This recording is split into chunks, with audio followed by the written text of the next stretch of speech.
"This is a forgery," the black maid's daughter answered in perfect Arabic. She saved Sheikh Adam from a $2 billion scam. With just one sentence, a 10-year-old black girl stopped a $2 billion con in a penthouse hanging above the city, below yellow cabs strung together like blinking threads. Inside, the air was steeped in lemon polish and expensive leather cold, and glossy as freshly wiped glass. Sheikh Adam Jalil, a man with a neatly trimmed gray beard and eyes hollowed by seasons of longing, was about to sign the contract set to restore his ancestral legacy. In front of him lay an ancient Arabic deed, dark gold, as honey-sealed in red wax stamped with the crest of the Jalil line.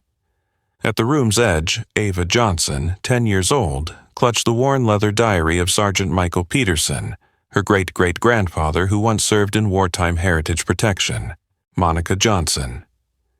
Ava's mother moved in her maid's uniform like a soft grace note, pouring water, changing glasses, setting coasters.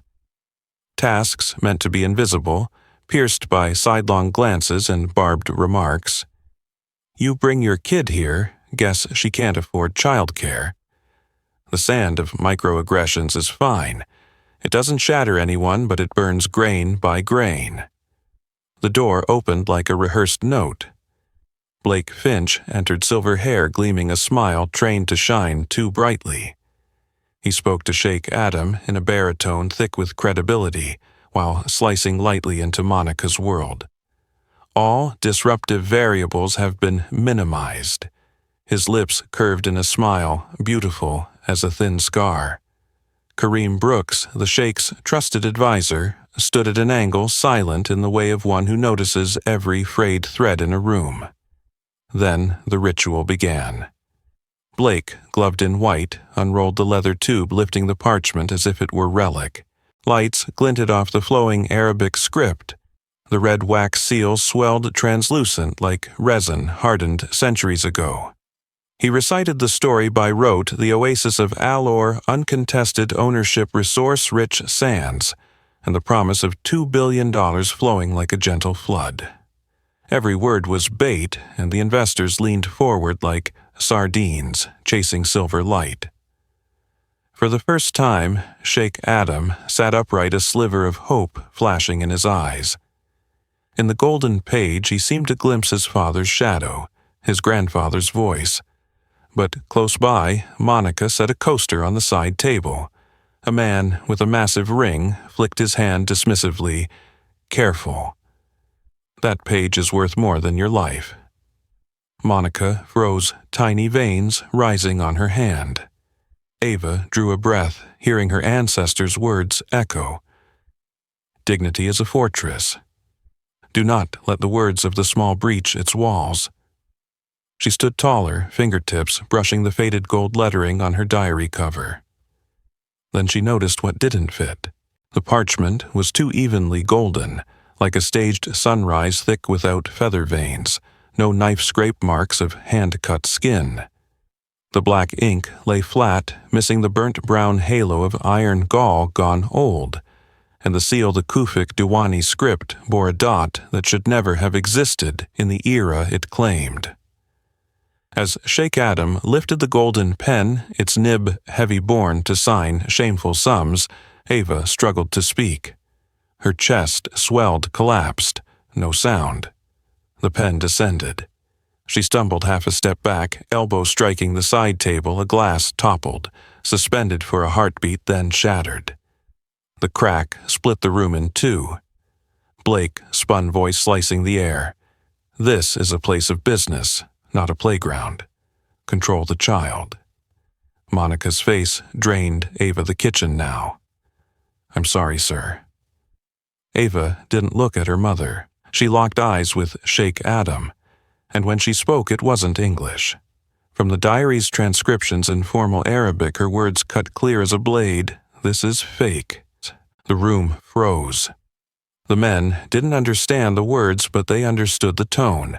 It wasn't childish defiance, it was the voice of someone who knew. Blake forced a smile. A trick picked up on TikTok, but beneath it, fear flicked. Kareem tilted his head as if he just heard a note dissonant yet true. Sheikh Adam lowered his pen.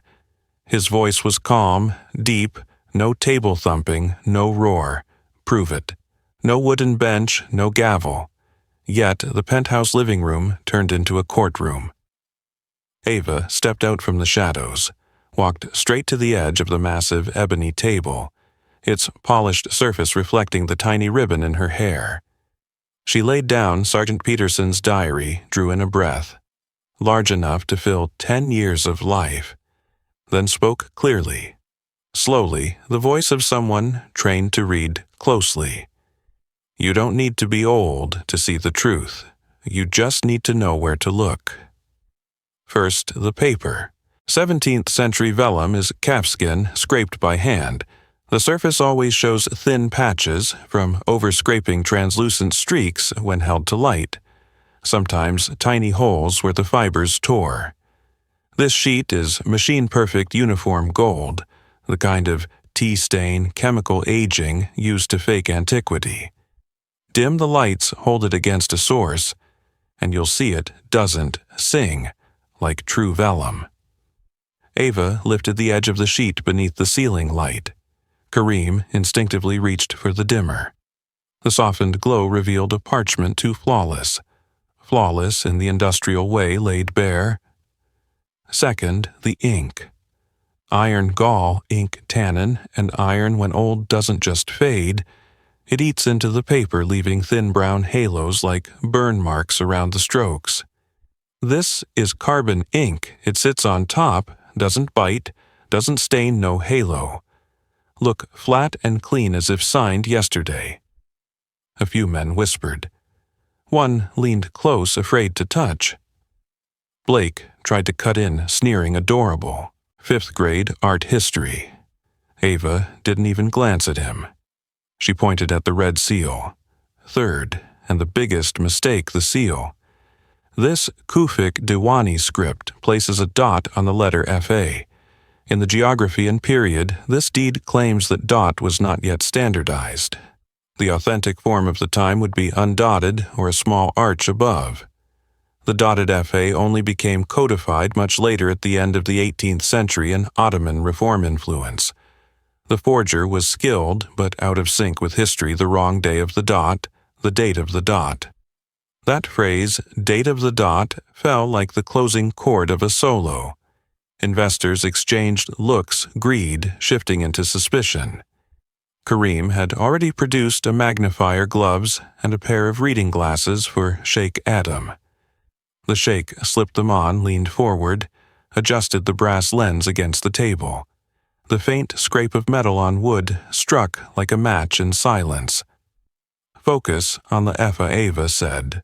Her small palm rested on the worn leather of the diary like a hand on kin. Sheikh lingered at the seal eyes narrowing behind frames. Blake laughed louder, inflating authority. Enough. My expert. But the room no longer heard him. It was listening to a dot. Kareem, call Professor Omar Hale. Secure line. Sheikh's voice was steady, head still bent. The screen lit up. A man with a white beard appeared, shelves towering behind him, eyes kind yet sharp.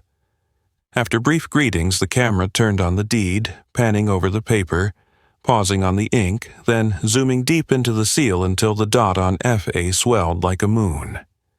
Professor Hale was silent for a long time.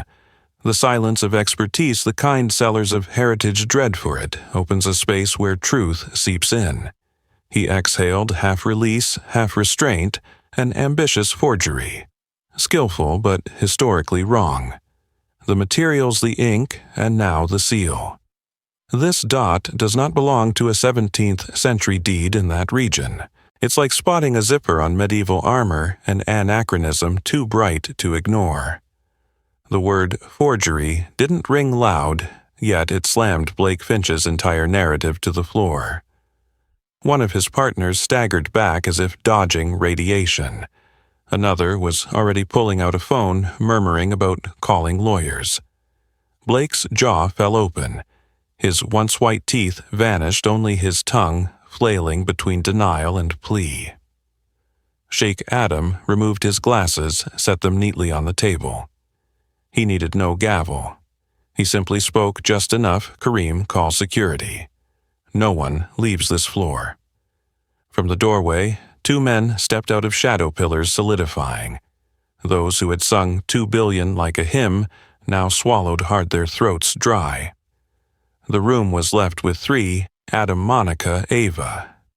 The paper lay there, a firework husk after the show. Monica clasped her hands over her stomach, unsure if she'd hear thanks or dismissal. Ava said nothing more. She had spoken enough. Her silence now said it all. I was not seeking victory. I was seeking truth. Sheikh Adam walked to face her. For a moment, beyond clocks, the world's axis tilted. He bowed low. Not a perfunctory nod, but a full bow, a rare gesture in a room where others were made to bow. The lines of rich, poor, master, servant, adult, child, white, black, cracked along the path of that single dot. My honor and my fortune today were not saved by advisors or wealth, he said, voice as steady as the tower's walls, but by a little girl with clear eyes, and by a hero of a great-grandfather. In the corner, Kareem inclined his head slightly to Monica, a small gesture, but one that reset the rhythm of the world. Blake Finch tried to edge out of frame, but there was no exit left. The wooden wall slid open like an eyelid. The hidden elevator glowed with soft amber light, its mirrored panels blurring the grain of ebony wood. The apartment is for business, Adam murmured almost to himself, but a home that is where the soul breathes. The doors closed, city lights dissolving into ribbons replaced by the low hum of cables. In that instant, Monica looked at her daughter, a tiny nod, telling her she was still herself and her mother was still here. The doors opened into a space where even breathing wanted to soften, a 2-story library wrapped in dark wooden shelves, an iron staircase curled like a cast treble clef, Persian carpets spread wide as a soft desert. The scent of old paper leather and beeswax wove into a warmth Ava had never inhaled so fully. Book spines glinted with gold thread, Arabic, Latin, Greek, like dunes catching moonlight. At the center, a glass case stood like an altar inside a cuneiform tablet, a papyrus sketch of Anubis, and a 10th century Quran, deep brown ink flecks of gold leaf, lapis borders soft as sky's edge. Come in, Adam said, gently smiling for the first time without sharpness. Ava brushed a fingertip across the spine of a black-bound book, whispering its title like practicing a melody in silence. Monica stood just behind, hands clasped in her lifelong habit, but her eyes, for the first time in years, were not guarding, only watching. My father began this collection, Adam said, walking slowly, each sentence laid down like stones in a path. Then my grandfather, then me. It is the only weakness I've never hidden. At the glass case, he pointed, the oldest pieces are here. Beside bronze fragments and ivory shards lay a dagger, deceptively modest blade of blue-gray steel. Damascus ripples flowing like a flood river. Hilt wrapped in gleaming silver filigree. Ava tilted her head. At once, she felt the dissonance of a detail too right to be true, the grain, the pattern, the craftsmanship whispered of another time. She breathed in. Mr. Adam, she began softly. As if touching a page, this piece isn't from the same era. The air did not change, but its frequency shifted. Adam straightened, eyes glinting with a practiced doubt, a 300-year family heirloom confirmed by the British Museum in 1958. Monica's hands tightened. Ava did not retreat. They could be mistaken. The blade, yes, true. Damascus steel. 12th century. But the hilt, this filigree style, appears much later. Ottoman influence, 16th or 17th century. Someone took a real blade, added a later hilt to raise its value. My great-grandfather called such things marriages. Hard to spot because each part is real. A beat of silence. Then Adam laughed not bitterly, but like a lock clicking open inside him. In one evening, you've torn down a false $2 billion deal and split a family legend in two. You are the most costly and the most valuable guest I have ever welcomed. He closed the glass lid gently, turned to a small desk, and opened his checkbook. Monica shifted back half a step, the fatigue of years nearly collapsing into that number. But Adam's hand paused. He looked at Ava. Money right now feels crude. Not because I can't afford it, but because it is the wrong language. He set down the pen. I owe you both a debt of honor. Let me repay it with something that will not depreciate. He turned to Monica. I want to invite you to be the curator of this collection, its keeper, researcher, caretaker. Not a cleaner. I need eyes that respect the object and the story it carries. Fair pay residents here in this building and every resource to practice your craft with dignity. Monica opened her mouth, then closed it. She didn't cry, but her eyes gleamed with a thin film like conservation varnish over a book's cover. And you, Adam said to Ava, his voice heavy yet warm, I don't want to give you a reward, I want to give you a responsibility. This will be your classroom and your playground. You will help me separate truth from tell. I want to found a trust named after Sergeant Michael Peterson, the Integrity of History Fund, to sponsor research expose forgeries and teach people how to see rightly. You will be my truth detector, the one who tunes the strings for the whole orchestra. Ava swallowed as if seated before a great instrument. You'll have much to learn, Adam continued. Ancient languages, inks and papers, material, analysis, provenance, even the ethics of collecting. I will bring tutors open labs and when you're older send you to the homelands of these objects so you can hear them speak their native tongues. He extended his hand, a small treaty between them. Ava placed hers atop it. She didn't leap, didn't cheer. I accept, she said, but with one condition. Adam raised a brow. Start with that dagger. He smiled. Of course. That night they stayed late at the long table, not to sign numbers, but to sketch an outline for another life. Monica spoke of her great-grandfather, how he never raised his voice, yet his words always had a spine. Ava opened the diary pages of pencil notes on how iron gall eats into paper, how wax lines fracture with age. Kareem appeared placing cards from XRF Labs names of trustworthy scholars and a list of mildly suspicious pieces. We begin here, Adam said, drawing 3 boxes paper ink seal, then a 4th, the story told. He underlined it. No truth stands alone. It stands on the shoulders of method. When they left the library, the city outside had emptied. The elevator carried them up, returning the whisper of wind. At the threshold, Adam paused, bowed again to Ava. Not like before the crowd, but like a grace note in a private song. Thank you for saving me from my own ignorance.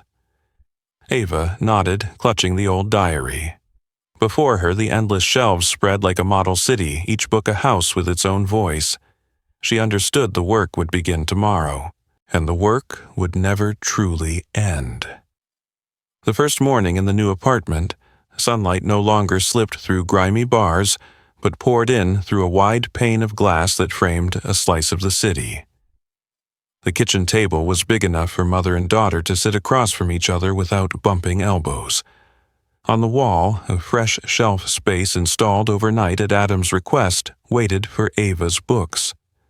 Monica brewed coffee, its roast light and clean, no longer the scorched bitterness of the cheapest kind. Are you afraid you can't handle it? She asked. Ava bit her toast, thought for a second. I'm afraid of being wrong, but I'll check. The answer made Monica smile. That was the language of a new profession. In the library, everything began with a ledger. Monica wrote the first line in the new record book, respect the object, respect the person. She rearranged the cabinets by theme, photographed, catalogued, noted conservation status, and referenced sources for each card. The maid's habits, right place, right time, right. Clean transformed into a curator's discipline, right provenance, right era, right context, preservation. The dagger was the first case. Kareem sent it to a partner lab XRF scans to test alloy composition microscopy for grinding marks. 2 weeks later, the report came back. Damascus steel blade refined with a 12th century carbon pattern. Silver filigree hilt with twisted strands and motifs typical of Ottoman influence 16th to 17th century. Adhesive residue at the joint from a later period. Conclusion. Marriage. Monica clipped the printout into the ledger, her neat, tight handwriting like a seal, authenticating a recovered truth. After school, Ava rushed down to the vault of truth. Her Latin tutor, an elderly woman with chalk-scented hair, showed her tiny diacritical marks where a slip could change the whole meaning. A young graduate student taught her how to angle a magnifying glass to reveal fibers, how to shoot macro photos without casting a shadow.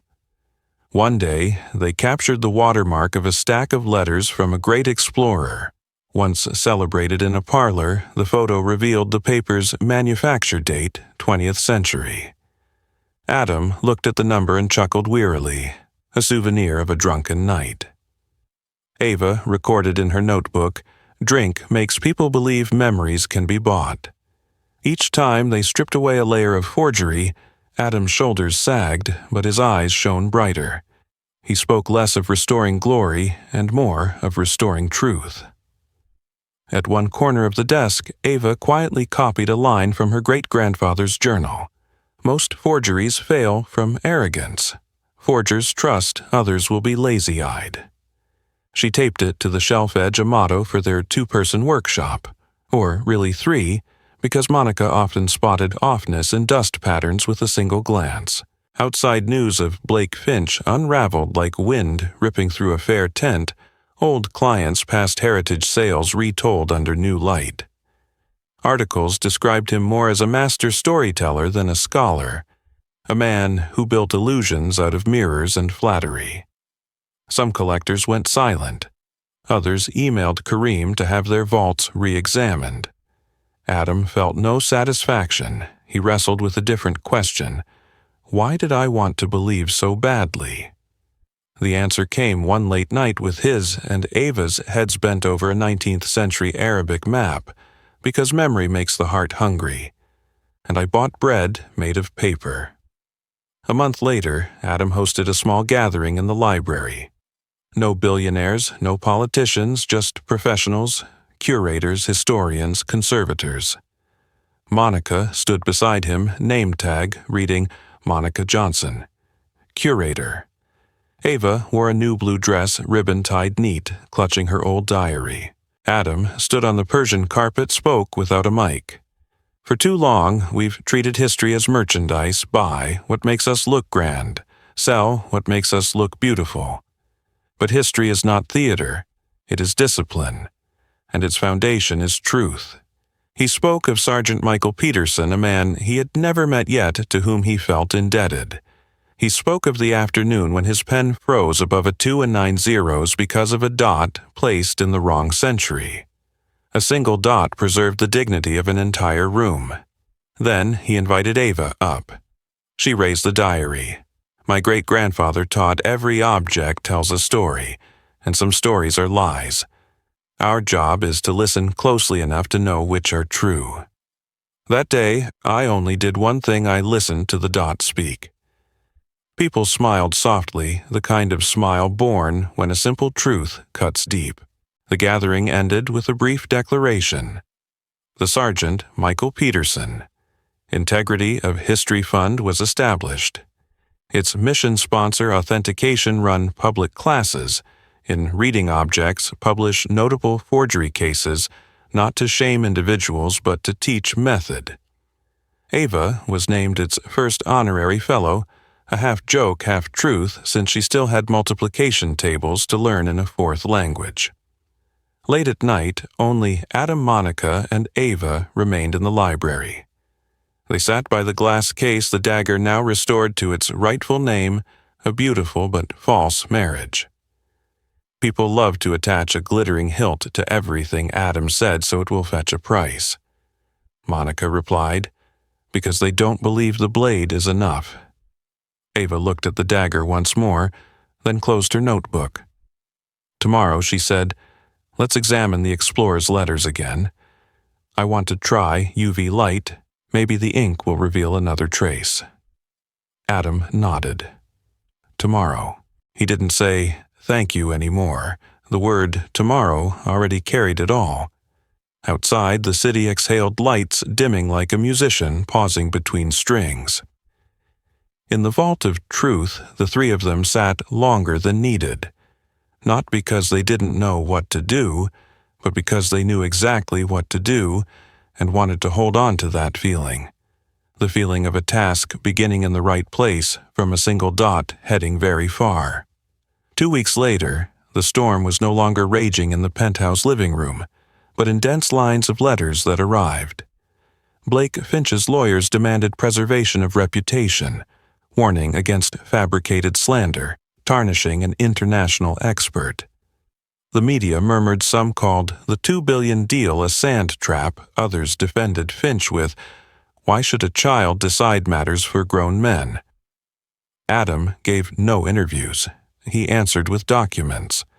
Kareem assembled a dossier with a plain title, case file, 001, the date of the dot. Inside ink, close-ups.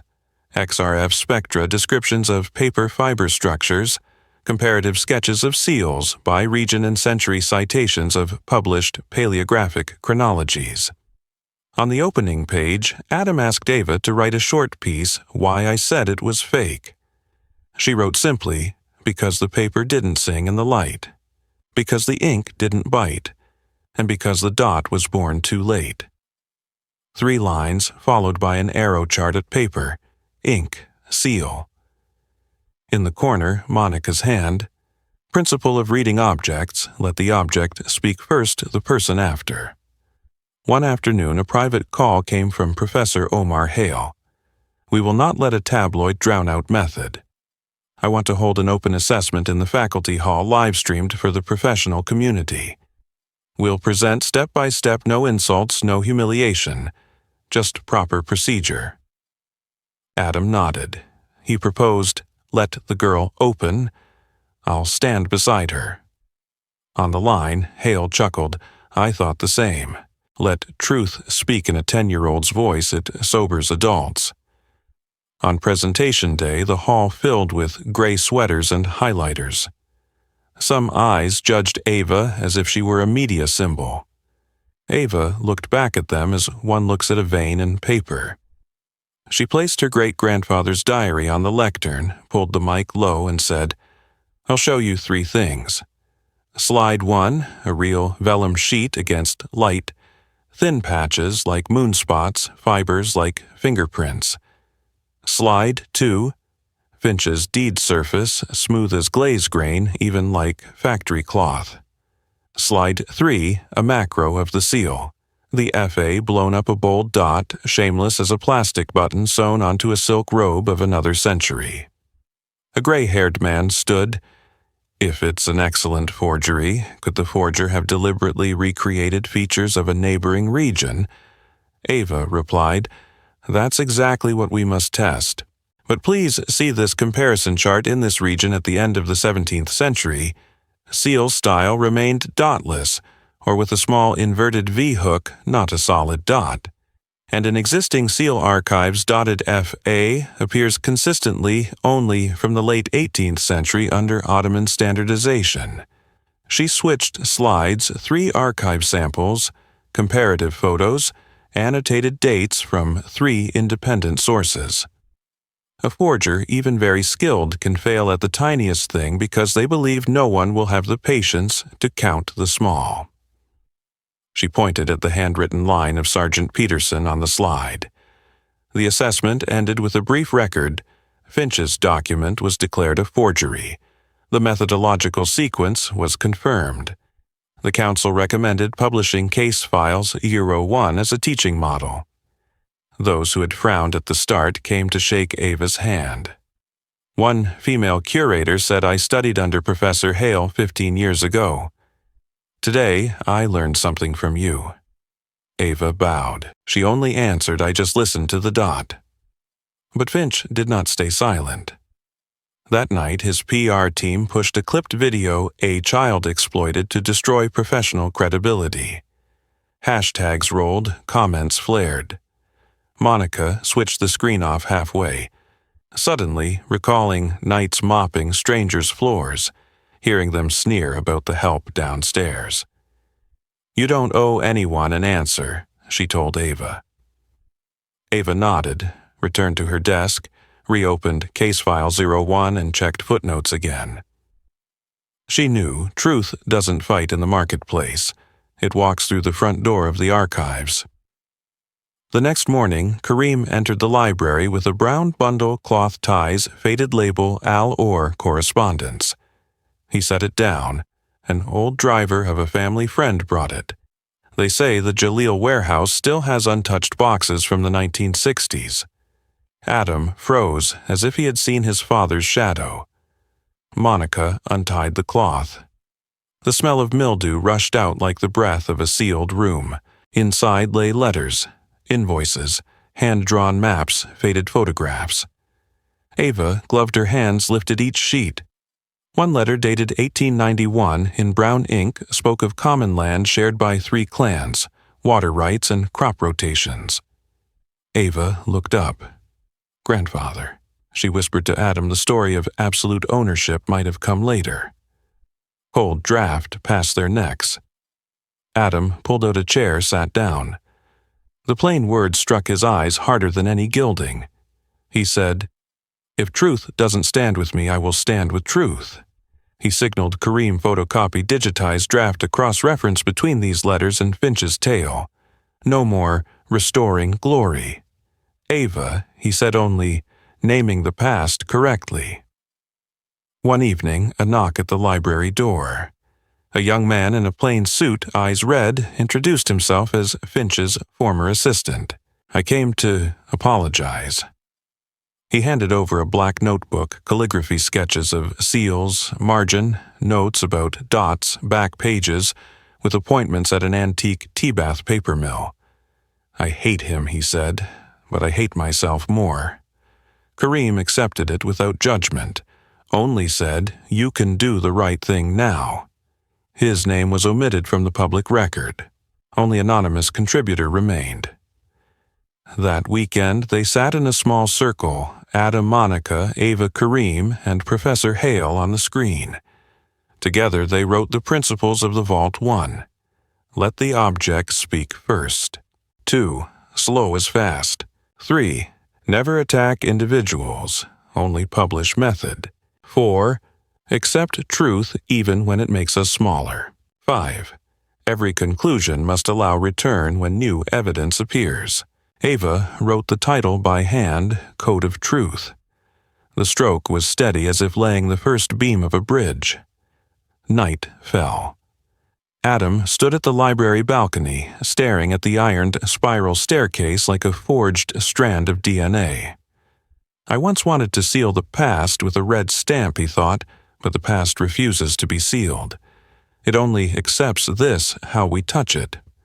Below, Ava bent over an 1891 envelope, tilting it beneath the lamp, until the old ink breathed out a faint brown shade unseen from afar.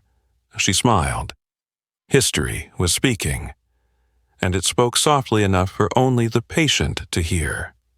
On Monday morning, the name Sergeant Michael Peterson, Integrity of History Fund appeared on a new brass plaque fixed to the library door. The launch ceremony drew only a few dozen people, some curators, some history students, a few collectors who had once bought the wrong things. Adam spoke briefly. This fund was not created to shame anyone. It was created to spotlight the light of method. Then he gave the stage to Ava. She didn't read a speech. She ran a live case, placed a Kangxi-era vase on the table, switched on a UV lamp, and showed everyone the glowing streaks in the glaze, something no genuine piece from that dynasty would reveal only 20th century replicas. The room gasped not because anyone had been exposed, but because an everyday trick had turned into a window on time. After the ceremony, Ava's schedule filled tighter. 2 sessions a week of ancient Greek 1-lab practice session testing ink components with portable equipment group readings called How to Tell the Truth to the Rich. Monica's name for it, which made the whole room laugh. One evening, Ava sat with Adam over a hand-drawn map comparing place names across the centuries, realizing that Al-Or on Finch's forged deed had actually been spelled in the style of early 20th century transliterations. They added a section to Case File 1 Supplementary Indicators. At the end, Ava added a page, Things I Am Not Sure About. She listed points needing further verification and felt glad the file could breathe. One rainy afternoon, a group of reporters rang the bell. They wanted a headline, Black Girl Defeats the Elite with a Dot. Kareem opened the door, welcomed them, handed out print copies of the Code of Truth and Case File 01. Smiling, he said, If you want to tell it, tell the method right. If you want drama, borrow the sound of a breaking glass, but don't break the method. An editor looked at Ava. Do you see yourself as a hero? Ava shook her head. I'm a gatekeeper. I check tickets. That evening, Adam led mother and daughter into a newly cleared storage room.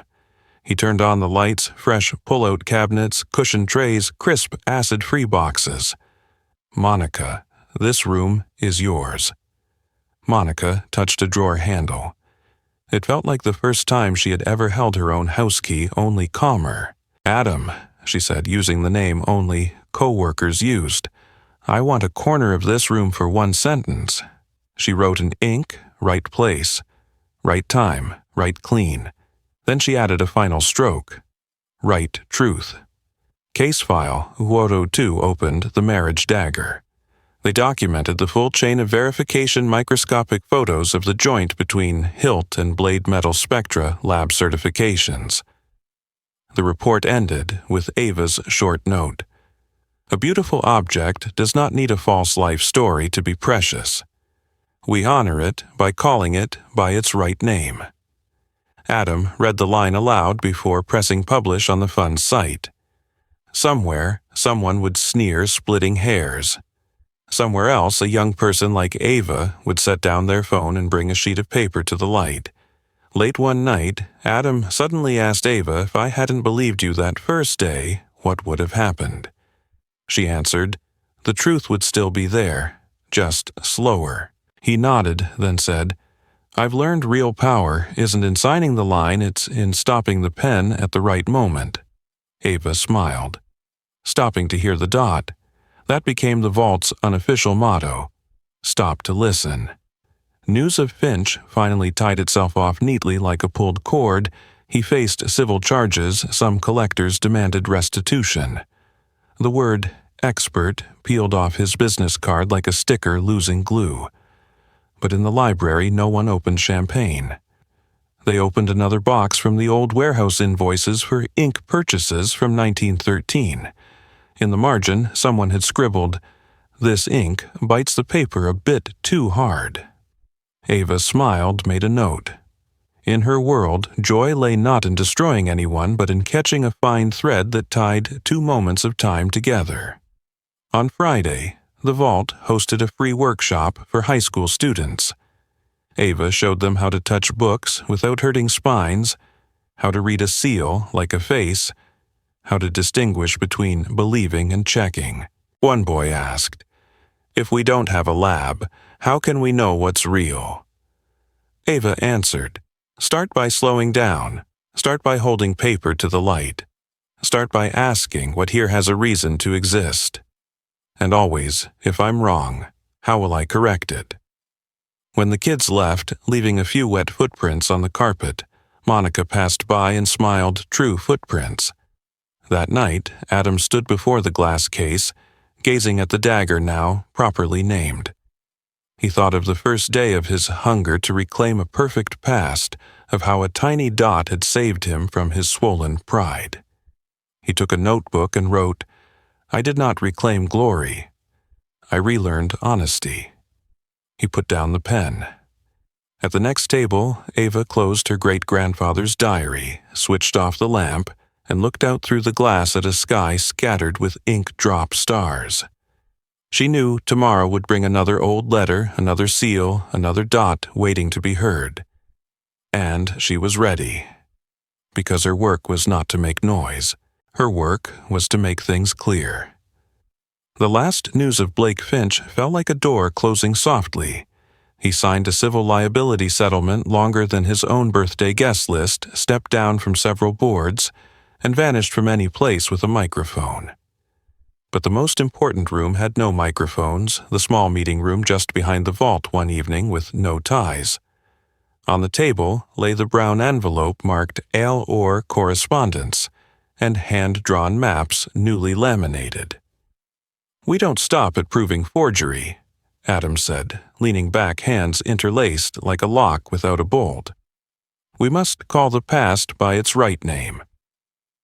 Kareem started the projector, linking the letters into a timeline, shaky brown lines, the potter's signature notes from a French clerk in blue ink, the phrase rotating water rights, appearing so often it looked like custom rather than exception. Ava underlined passages about soft borders and seasonal meetings, penciling custom in the margin. Adam opened Zoom. The screen split into a grid of faces, a stooped elder, a high school teacher, a night shift nurse with her mask still under her chin. All across the ocean hours apart, united under one contact name, Al Ore Council. I no longer want to claim back anything Adam said in the voice of someone relearning how to breathe. I want to ask, what story do these documents tell you? The elder leaned close to his camera-watery eyes behind thick lenses. They tell of water. Water is not the property of one house. It flows with seasons, sandwell bottoms, and agreements. Sometimes this house uses it, then yields to another. Documents never stand alone, sir. Ava underlined the word yield.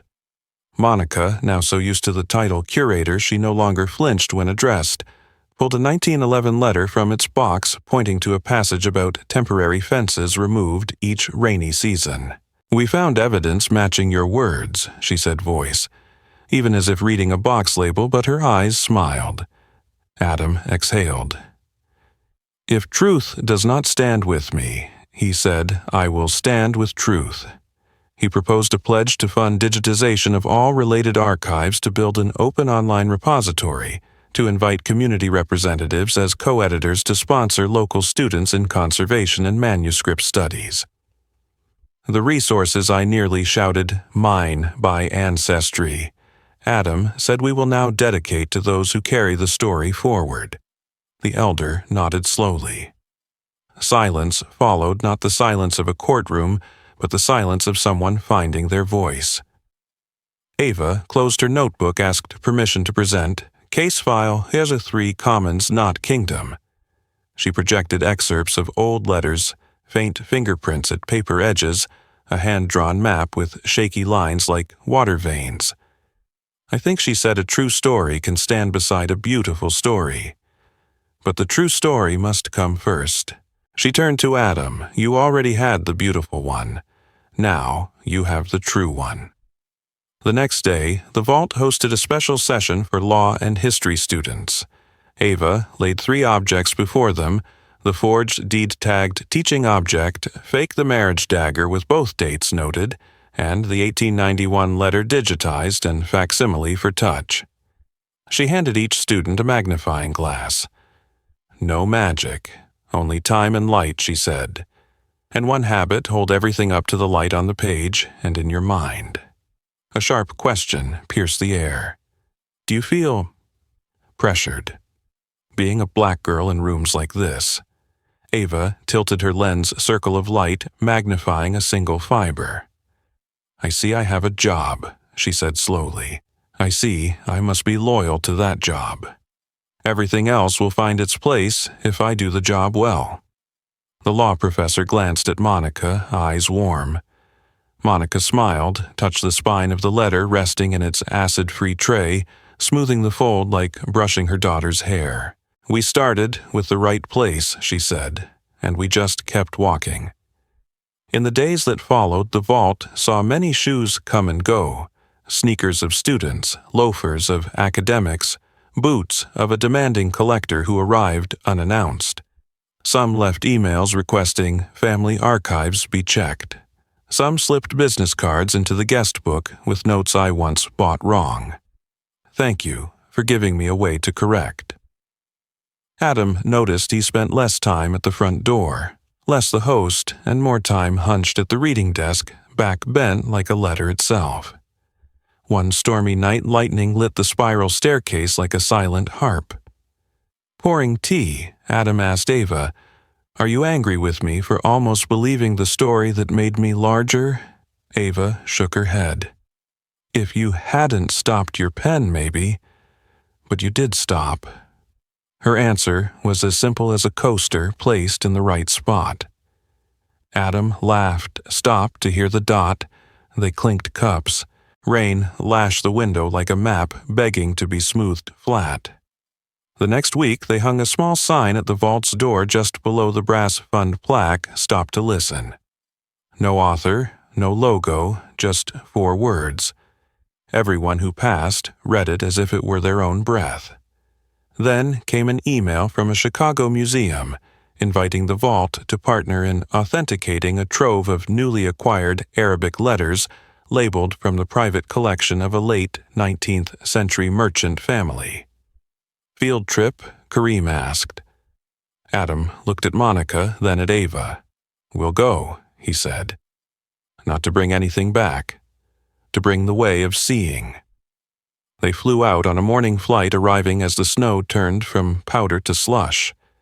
In the museum's archive room, white light made everything look freshly laundered. Ava gloved her hands, received the box. She paused a beat, like greeting someone asleep. "Hello," she whispered in Arabic, then lifted the lid. The letters exhaled the scent of aged ink paper fibers, glittering like stardust. She raised them to the lamp. Thin spots shone ink halos ate into strokes. She smiled, turned to Adam. "They're speaking the right way." Adam smiled back. "Then listen." That night, back at the hotel, Adam wrote a note to the team: "I once wanted to be the owner of a story. Now, I only want to be the one who copies it correctly." He stopped his pen. That was enough. The announcement of Case Files 03 took place a few days after they returned. No stage, no backdrop. Just a long table, a projector screen, and wooden chairs. On the first slide, Ava placed 2 words side by side: ownership and stewardship. She turned to the audience.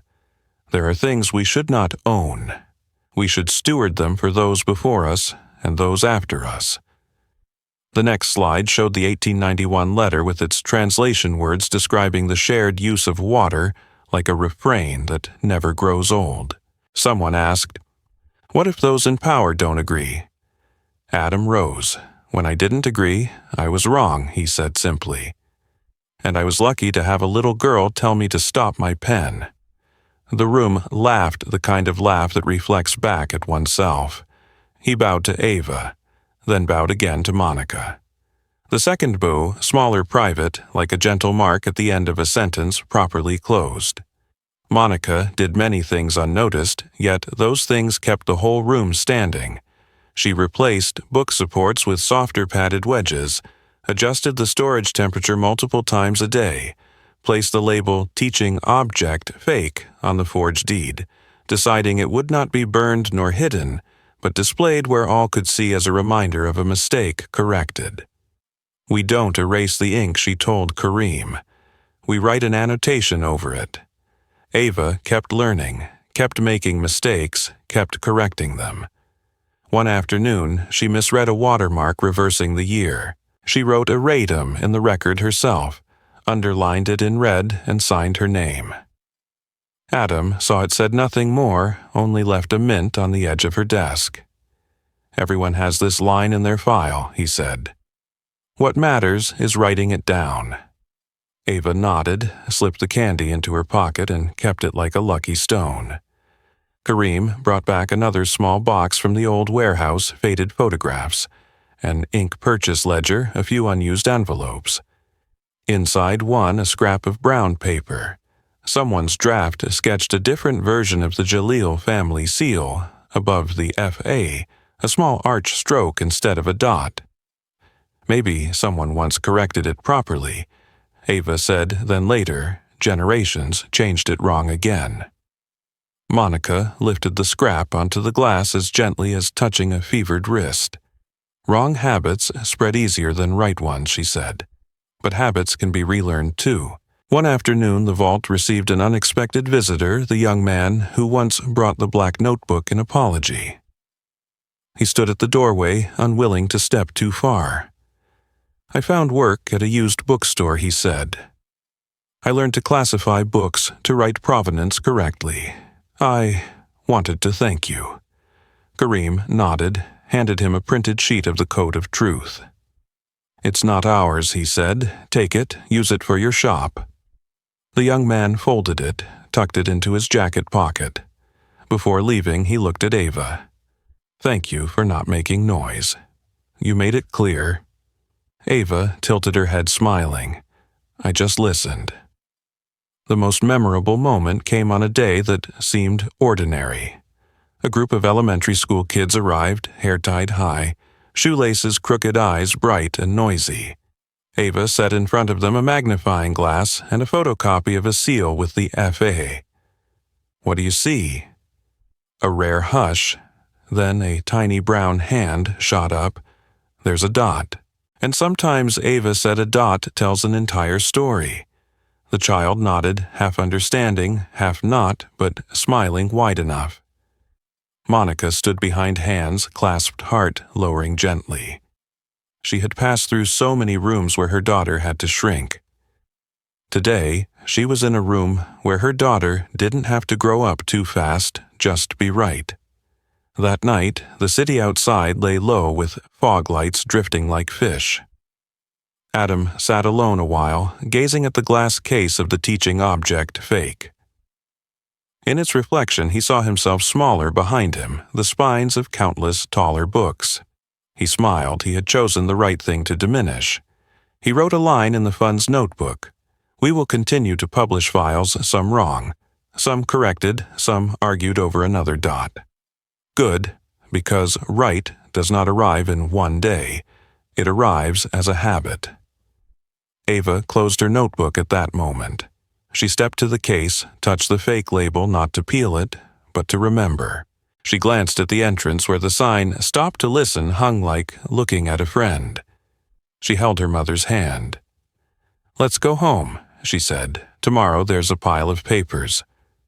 Monica smiled, turned off a row of lights, leaving only the warm reading lamps glowing like embers. The hidden elevator opened. They stepped inside the doors, closed the outside world, shrinking to streaks of light.